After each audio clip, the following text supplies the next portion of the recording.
சேர ஏறும் நிமிர்க்கும் சடை. நமக்கு அவினாசி திருப்பதி இடத்துல சொல்வார், அந்த தண்ணி எவ்வளோ வேகமா மேல போகுது அவ்வளோ வேகமா இந்த ஜடாமுடி போயிட்டே இருக்கு. கடைசியில தண்ணி சலிச்சு போய் நம்ம நாவிட்ட போட்டி போற எல்லாமே என்ன பண்ணும், சலிப்பு ஏற்பட்டிருக்கோம். அதனாலதான் நமக்கு சலிப்பு ஏற்பட்டுருங்க. பெருமானே எல்லா பிறவையும் பிறந்தீங்க, உள்ளாக்கி கூடாக்கி. நானும் போட்டி போட்டு பார்த்தேன், முடியல, இதுக்கு மேல முடியல. அதனால என்ன பண்ணலாம், இதுக்கு மேல ஒரு டீலுக்கு வந்துடலாம். நான் இதுக்கு மேல பிறவிக்கு ஆசைப்படல,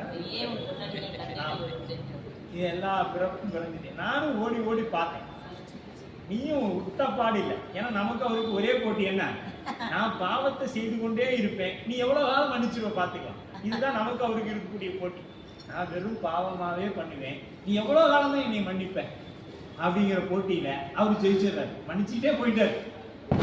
நாம சலிப்பு ஏற்பட்டு சிரிமா நம்மளால பாவம் பண்ணவே முடியல. அப்பதான் சில பேர் சொல்லுவாங்க, நீ சிவனடியா இருக்கிறாங்க, இதெல்லாம்